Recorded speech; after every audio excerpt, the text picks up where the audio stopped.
बहादुर और सुंदर रानी एस्तेर फारस की रानी थी। यहाँ तक कि उसका पति राजा क्षयर्ष उसके रहस्य को नहीं जानता था। एस्तेर यहूदी थी।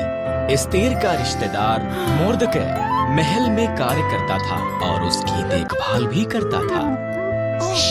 राजा क्षयर्ष के सलाहकार हामान ने एक बड़े इनाम को प्राप्त किया। वो बहुत घमंडी था। मोर्दकै के सिवा हर कोई उसके आगे सिर झुकाते थे। हामान अपमानित हुआ।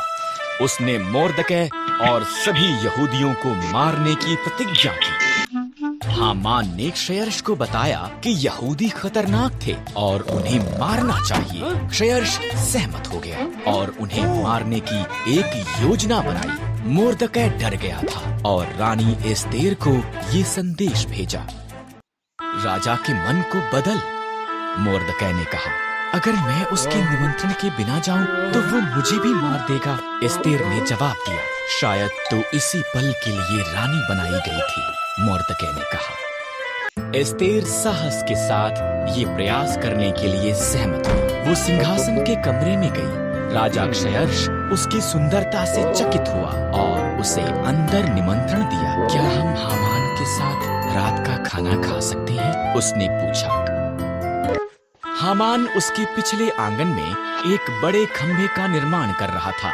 उसने इस पर मोर्दकै को मारने की योजना बनाई थी। तब राजा का निमंत्रण आया, इसलिए हामान रात के खाने के लिए महल में गया।